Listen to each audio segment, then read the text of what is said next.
Evan Cross, a weary drifter, arrives in the quiet village of Blackshore. The locals seem strange, locking themselves indoors as the night falls. They warn him to leave before the new moon rises. As the moon disappears, Evan hears terrifying howls and realizes something hunts the village when the sky is dark. Soon, he learns the deadly secret of Blackshore. A werewolf prowls the streets, and tonight, it might be after him. Welcome to the Teller's Stern. In this video, we're diving into the eerie world of the silent moon. Join me as we explore a small coastal village with a deadly secret. A werewolf hunts the streets when the new moon rises. Stay tuned for twists, chills, and a deep dive into the mystery lurking in Blackshore. Don't forget to like, comment, and subscribe for more spooky stories and adventures. The Silent Moon, Blackshore. A small, windswept coastal village nestled at the edge of the world, where the ocean meets jagged cliffs under a misty, perpetual shroud of fog. To an outsider, it's quiet, idyllic even. A place where life slows down, where the cries of gulls and the crash of waves are the only interruptions in a blanket of stillness. As he confronts the beast, Elias is faced with a choice that could either break the curse or seal the village's fate forever. But Blackshore holds its silence like a secret, its beauty hiding something far darker beneath. Every month, without fail, on the night of the new moon, the village changes. By twilight, doors slam shut, windows are boarded up, and curtains are drawn with shaking hands. They know what's out there. If you ask them why, they'll say only one thing in a trembling voice. Never stay outside when the moon is gone. Outsiders who stumble into Blackshore laugh, dismissing these precautions as silly superstition. They roll their eyes at the tight-lipped villagers and scoff at the rituals. But the truth hiding in Blackshore's silence is far from silly. And one curious stranger is about to discover just how real the darkness can be. Elias was no one to write stories about, a drifter with no roots, no past. He wandered wherever the road led, searching for, he didn't even know what. Solace, perhaps? Redemption? When he came to Blackshore, it seemed like any other quiet village. Something simple, something peaceful. But something about this place was different. From his first step into town, he could feel the tension slithering around him, coiling tighter the further he explored. The villagers avoided his gaze, brushing past him hurriedly.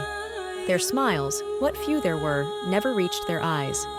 It was as if his presence made them uncomfortable. He chalked it up to small-town wariness. It wasn't until twilight fell that Elias noticed the change.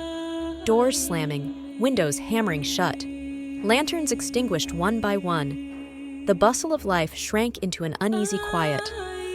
"What's going on?" Elias asked the innkeeper, who was busy boarding up the tavern windows in a frenzy. "Something we don't talk about," she muttered. Her hands fumbled with the nails, each thunk of the hammer louder than the last in the growing silence. Someone else chimed in from across the room, an older man with deep lines carved into his face. "You'd do well to stay inside tonight, boy. Don't defy the darkness." But they wouldn't explain why. Frustration and curiosity flared in Elias. He prided himself on knowing the world, on seeing through the myths and tall tales. And this just smelled like fear wrapped in stale folk stories. So when the sun set and the fog rolled thick into the village, Elias stepped outside. The streets were dead silent. No flickers of firelight behind windows. No voices. Nothing but the sound of the tide rising and the fog curling between the alleyways. At first, Elias felt brave, smug. The village had worked itself into a frenzy over nothing. But then he heard it, a sound he would never forget. A low growl, guttural, raw, and unnatural. It froze him in place, his pulse beating like a war drum in his ears. Then came the scrape of claws against stone. He turned. Glowing yellow eyes pierced the fog.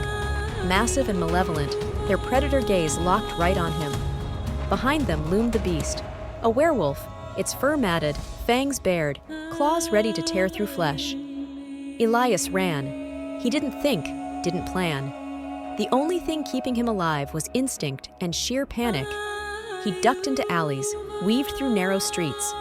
Behind him, the werewolf howled, its sound echoing like a death knell. Elias ran. He didn't think, didn't plan. The only thing keeping him alive was instinct and sheer panic. He ducked into alleys, weaved through narrow streets.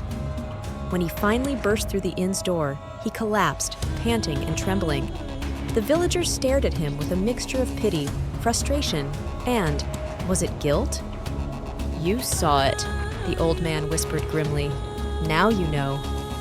The next morning, Elias questioned everything. The creature hadn't been a figment of his imagination. The gashes torn into the cobblestone proved that. Bolstered by both terror and fascination, he started digging.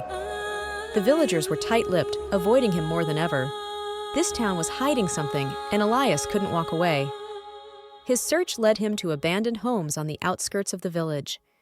They stood empty, hollow shells marked by time, and claw marks. It was in one of these homes that he found it, an old diary tucked away beneath a floorboard. The diary spoke of betrayal, rage, and blood, of a curse cast long ago upon Blackshore's most powerful family. One of their own had been turned into a beast, bound to hunt and feed on moonless nights. Elias's discoveries didn't end there. The werewolf, its origins, its patterns, it all tied back to Blackshore's ruling family. Their lineage was steeped in secrets, in cruelty buried beneath wealth and power. But why didn't they kill it? He wondered. Why let this horror persist, generation after generation? Facing the family brought more questions than answers. Their denial was polished, precise.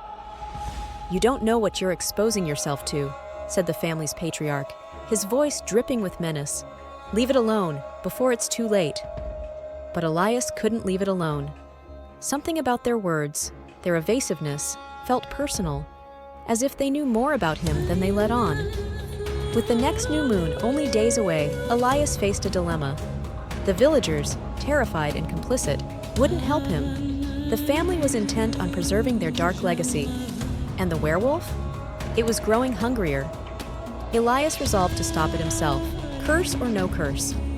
Armed with traps, torches, and every ounce of courage he could summon, he prepared for a final showdown. When the blackness of the new moon descended, the hunt began. Once again, the fog cloaked Blackshore, carrying the rising tide dangerously close to the village streets. Elias stood in the darkness, waiting, his breath hitching with every unnatural sound. Then came the glowing eyes. The werewolf lunged, but Elias was ready. The night became a terrifying dance of survival, man versus beast. Elias's trap slowed the creature but didn't stop it. Blood was spilled on both sides. The fight reached its climax in a secluded corner of the village, where Elias finally unmasked the beast.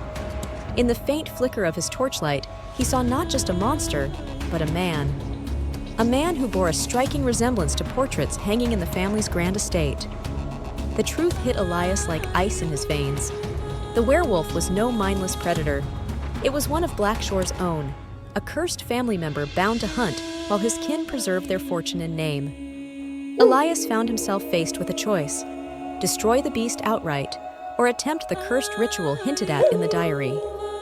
A ritual that would put an end to the werewolf's torment, but demand a sacrifice so grave that it turned his stomach to consider. With time running out and villagers peering hesitantly from their homes, Elias made his decision. The beast was stopped. The curse, perhaps, was broken. Dawn painted Blackshore in shades of uneasy tranquility, but the scars of that night would never fully fade. The villagers whispered of Elias long after he vanished, his name spoken in tones heavy with guilt and gratitude. But the fog, the rising tides, and the eerie silence of new moon nights lingered, as though the darkness had never truly left Blackshore. And sometimes, just sometimes, in the mist-shrouded shadows, glowing eyes could still be seen.